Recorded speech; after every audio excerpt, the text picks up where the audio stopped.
Is the apparent practice of Satanism, that's worship of the devil.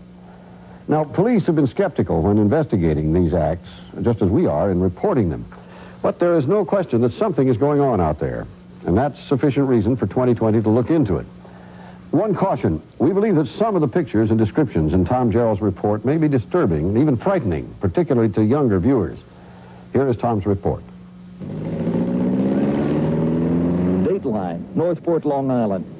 A quiet community rocked by reports a teenager was dragged through these woods toward a late-night ritual of death.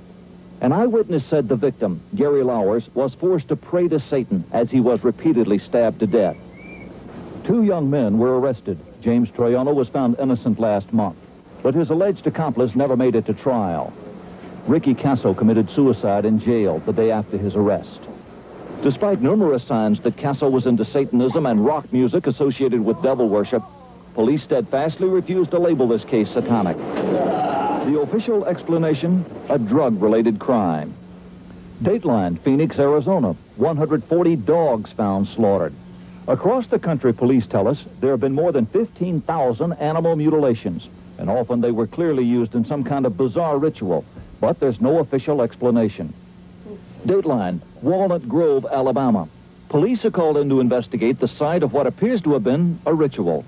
They find various satanic paraphernalia, including pictures of the devil. There was a routine inquiry which didn't discover what was going on here.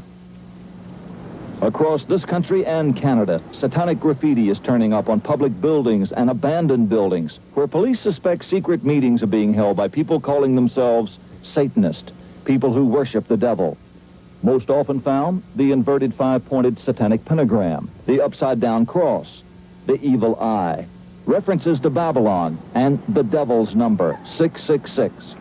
Vandals often target churches.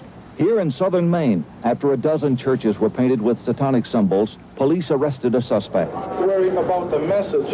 That's one comment. Although vandalism charges were later dropped, he offered an explanation for the church graffiti from behind a locked door. Anyone that receives the mark of the beast, which is 666, is his number, is going to burn in hell forever and ever. It's the way some people interpret the Bible.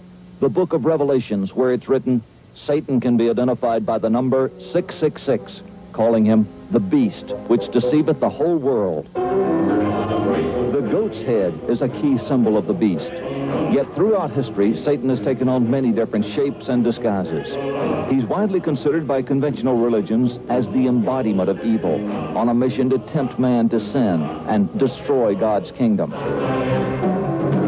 Today, we have found Satan is alive and thriving, or at least plenty of people believe he is. His followers are extremely secretive, but found in all walks of life.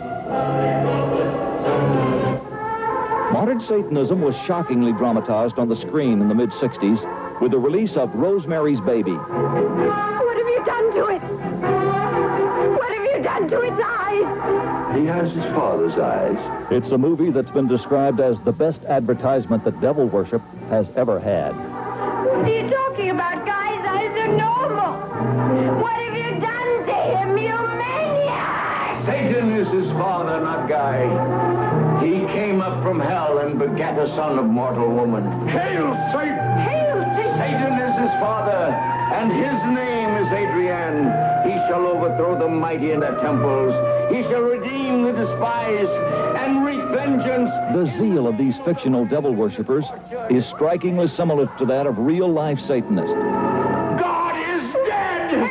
Satan lives! See, these guys, they wouldn't leave him alone. Mike Warnke is a former Satanist. Today, he's a successful comedian, preaching Christianity in the form of humor. But back in the 60s, he was one of Satanism's high priests. The things that you would see in a satanic altar. He showed us what a satanic temple might resemble, and typical implements used to worship the devil. The bones usually are used in a ceremony that calls for telling the future with the bones or a part of the deceased person. He also explained what attracted him to Satanism. I was basically drawn into it when I was young, just wanting to be somebody special. I just wanted to be different than everybody and have something that was special that everybody, looked up to. This is a 15-year-old boy who also wanted to be special. Before hanging himself, he wrote on his body, "I'm coming home, Master, and Satan lives," and 666. It was a case with such clear satanic symbols, it brought two police officers together. Sandy Gallant is one of them. She's a San Francisco policewoman, and now a leading authority on satanic crime, a specialty other cops often scoff at. As time goes on, maybe my work gets a little more credibility. There's one guy that still walks around, and when he sees me, he goes like this wherever he goes. But I've gotten pretty much used to that. Why did you? The other officer is Dale Griffiths, chief of a small police department halfway across the country in Tiffin, Ohio. We have kids being killed. We have people missing in America. We have our own MIAs right here. We have cattle being killed. We have all types of perversion going on, and it's affecting America. America is being affected. Nationwide, we found that minor cases of satanic activity light up the map. Not a single state is unaffected. But even more frightening is the number of reported murders and suicides with satanic clues. All of them were investigated by police, but usually without much result. We found that Satanism falls into three categories. One, self-styled Satanist, a growing number of young people who dabble in devil worship. Two, religious Satanist, people who publicly worship the devil, a right that's protected by law. And three, satanic cults, what appear to be highly secretive groups committing criminal acts, including murder. First, let's examine self-styled Satanists like Ricky Casso. Often they're teenagers who learn that the message of Satanism is for sale right in the neighborhood.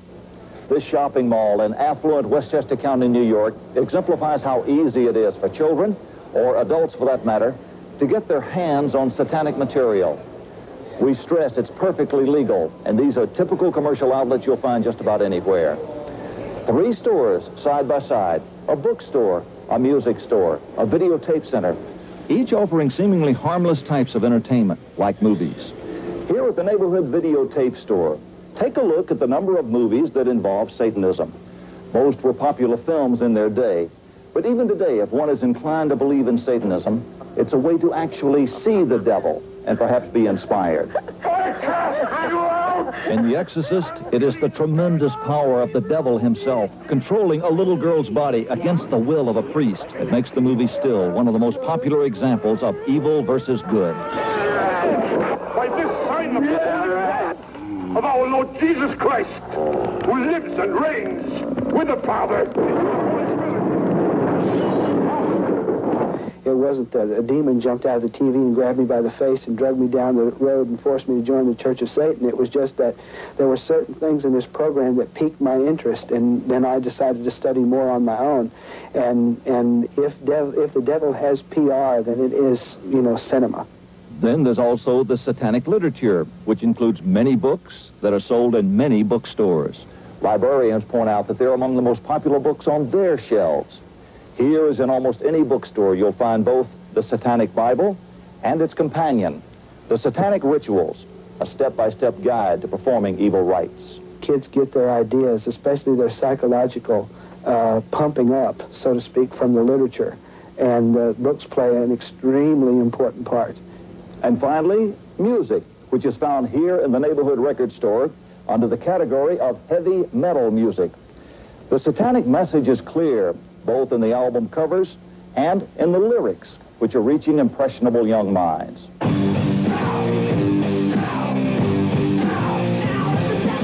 And the musical message comes across loud and clear at concerts and now through rock videos. The symbolism is all there. The satanic pentagram, the upside-down cross, the blank eyes of the beast, the rebellion against Christianity, and again, the obsession with death. According to most groups, it's all done in fun, but according to police, it's having an effect on many children, a growing subculture that mixes heavy metal music with drugs and the occult. In addition to groups that are blatantly satanic, there are also many recordings which some believe may contain satanic references in the form of backward messages. What's a popular song that has a reference to the devil in it? Chris Edmonds is a Detroit disc jockey Stairway to Heaven. whose specialty is finding secret recorded messages exhorting the devil by playing music popular with kids in reverse, a technique they've learned to use. Okay, the phrase we're looking for is, and there's still time to change the roads around it. Now flip it for us. Okay. A lot of people hear the phrase, my sweet Satan, here when they play this backwards. My sweet Satan. How often do you find heavy metal music indicators at the scene of a crime involving satanic worship? Probably about 35-40% of calls. Regularly, then? Yes. This artwork is from a homicide case that combined heavy metal music with self-styled Satanism. It's the work of 18-year-old Scott Waterhouse, a so-called Satanist whose drawings clearly show he had murder on his mind. He's now serving a life prison term for the slaying of 12-year-old Giselle Cody. Before this case, officers here at the local police station in Sanford, Maine, had never even heard about satanic crimes. But that's all changed. The officer who broke the case was State Detective Mo Olette. When you reached the crime scene, what did you find? When I reached the crime scene, the local police had cordoned the area off, showed me the bank and where the young lady was found. She was probably killed right there at that particular area. She was strangled. Waterhouse was seen leaving the crime scene, and in a deposition, when he was later questioned by Officer Olette, he seemed almost proud to boast, "I'm a Satanist." Waterhouse also described how he first became involved in it. In a bookstore, my friend hit the shelf and a book fell out, and I caught it, and it had a pretty weird-looking guy on the back. The book was the Satanic Bible by Anton LaVey. After Scott Waterhouse's trial, both the prosecution and the victim's father claimed that although the Satanic Bible did not condone violence, Waterhouse had interpreted it that way. The book made you feel, do what you want to do, and the heck with everybody else, more or less. And I believe that that had a lot to do with it. It tries to make itself innocuous. But if you actually read it and believe it to the letter, it's a very dangerous manifesto. The author of the Satanic Bible, Anton LaVey, is a former lion tamer and palm reader who in 1966 founded the First Church of Satan. It quickly became the country's most prominent satanic organization, fully protected as a religion under the law. This is a very selfish religion. We believe in greed, we believe in selfishness, we believe in all of the lustful thoughts that motivate man, because this is man's natural feeling. This is based on what man naturally would do. The Church of Satan and other organized devil worship groups represent our second category, religious Satanists. Although LaVey would not talk to us, we can get a glimpse of his theories and his rituals in this 1970 documentary on his church. We feel a person should be free to indulge in all of the so-called fetishes that they would desire, as long as they don't hurt anyone that doesn't deserve or wish to be hurt. Hail Satan! Hail Satan! We perform human sacrifices, by proxy, you might say, the destruction of human beings who would, let's say, create an antagonistic situation towards us in the form of curses and hexes, not in actual blood rituals, because certainly the destruction of a human being physically is illegal. Police we spoke to say they have never made a link between this satanic church and the satanic crimes being committed. However, some incidents described to us by witnesses from around the country are strikingly similar to these ritualistic scenes. For example, the ritualistic embracing of death, actually being placed inside a coffin containing a body. Lo, you are free to end it when you will. Or ritualistic sacrifice, using a voodoo-type doll to place a curse on an unsuspecting victim.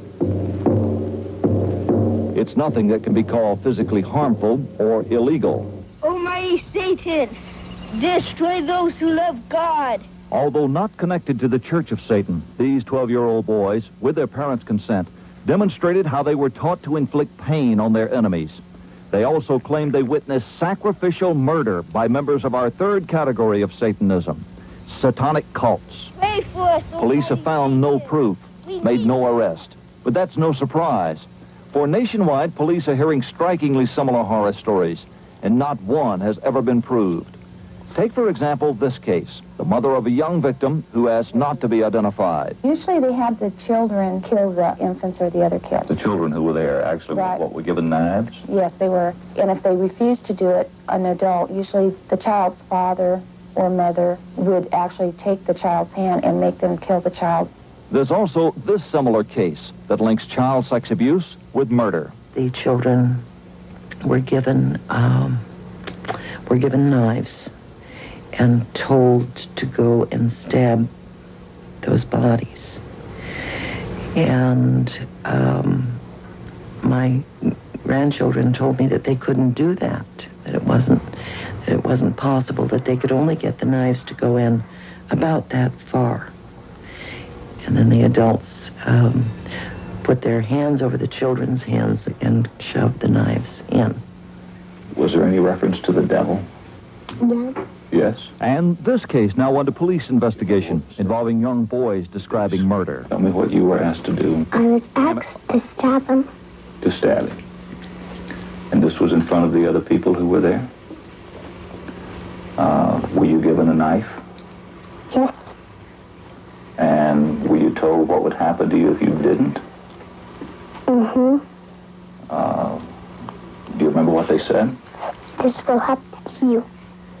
So you either stab him or you'll be stabbed was about what it came down to. When the oldest boy describes stabbing him with a knife, what's his reaction? It's a hard thing for him to say. He's been more apt to act it out. Do you remember his eyes? With their guardian's consent, the boys used a doll to illustrate what they did. You say you were given the knife, and then what did you do? Go like this. Did you push the knife all the way in deep, or did you just touch the skin? All the way in deep. In deep.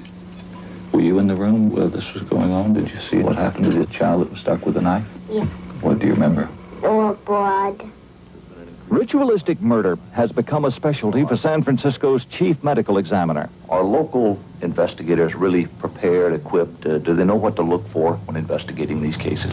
No, I don't think they do. Even though we're many different people are trying to get out the message about ritualistic or funny types of killings, first of all, just on their face value, they sound so unusual or bizarre that most people hearing that message really don't think that it's true. It's bizarre and hard to prove. Yet details that were told to us in interviews conducted across the country were later verified by authorities, who say there are consistent telltale clues. And they provide a checklist of 6 satanic practices to look for. For example, being placed inside a coffin. It's an experience that many children are describing. Well, the adults would dig up the caskets from the graveyards, and all the members, including the children, were made to lay in the remains of whatever was in the casket. Get in a casket with a decomposed body? Right, and then the casket was closed, and they would be lowered into the ground while they were in the casket. The author of a popular book on Satanism, Dr. Lawrence Pazder. Children are involved in graveyards, in crematoria, in funeral parlors, because one of the primary focuses of these people is death. Everything is attempted to be destroyed and killed. In that child and in society, everything of goodness. And death is a major preoccupation. Another indicator, satanic paraphernalia. In every case, the children talk about precisely the same setting. They described a satanic goat's head being on the wall over the table. They described a lot of candles. And they described people in black and white robes with hoods.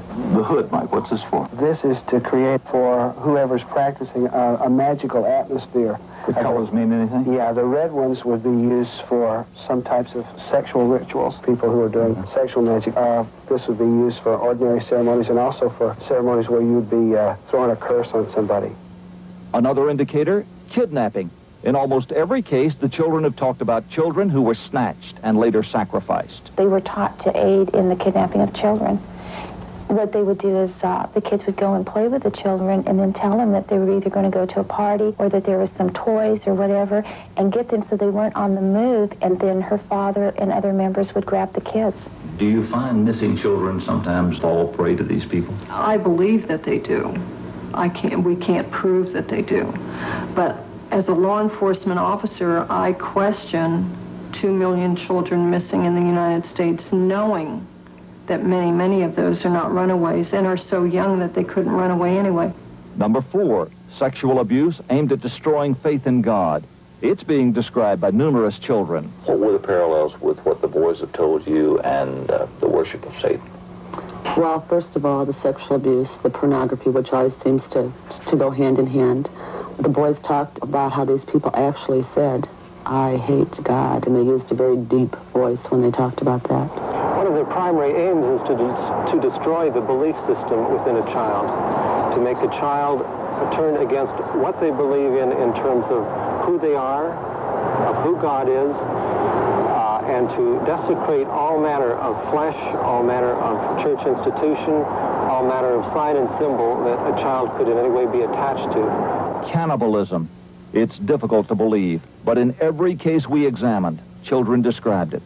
The hearts were cut out, and the children were made to chew pieces of these children's hearts, pieces of their flesh.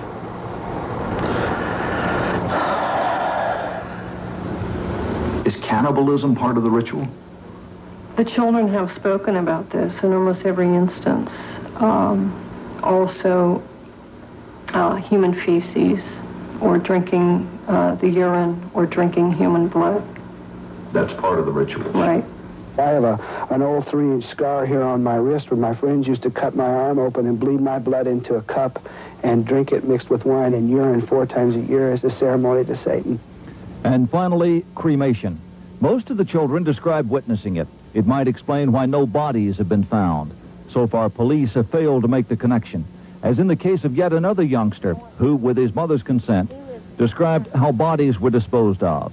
He would take the bodies and put a trash bag over the feet and head. He'd put it, and then what he would do is he had his car parked out back. So he took them to the funeral home, and they were cremated, and nobody ever knew anything about the bodies. These people cover their tracks very well. When they dispose of a body, they use that body as well. They will use, as I said, they will cremate that body. They will use the ashes that will become part of what they will continue to present to that particular group, and they will disperse that. They're not going to do some simple murder and leave a body in a stream for you to pick up the pieces of. 6 clues that point to the illegal worship of Satan, each based on the testimony of children, and none of it has ever been proved. The problem that exists is we're getting the stories, but we don't have the victims. Once it's proven with one case, it's going to add more credibility to each one of the other cases. Until that one case is proved, the link between crime and satanic cults will remain speculative. The victims in this report did break the grip of Satanism, but each is left with permanent scars, and experts say they were lucky to escape. When you get into one of these groups, there's only a couple ways you can get out. One is death. The other is mental institutions. Or third, you can't get out. That's terrifying, and that's no choice. Serious business. If the police were aware of this, it might be that they could get to the instigators, to the top people. Why isn't there more awareness on the part of the police? Police are very reluctant to investigate these crimes as satanic crimes, Barbara, because communities quite naturally don't want their reputation stigmatized as being the home of the devil. They prefer to try to categorize them as drug-related crimes, sex-related crimes, or robbery or something that they're more familiar with. Individual, rather than finding out who's behind it. Look, if this happens to your kid, or if you look at this and if you have children, you say, could this happen to my child out of some kind of rebellion? How would a parent be aware? Many youngsters are into it, teenagers and younger, and the clues are there. The satanic symbol, 666, if you see that written on your child's notebook, if they're into heavy metal music, if they're associating with strange characters or drifting off to ceremonies and not explaining where they're at, it's well worth it for parents to look deeper and ask, what exactly are you up to? And with whom? Because this is serious. It could be harmless. It could just be a diversion, but it could also be deadly serious. Absolutely.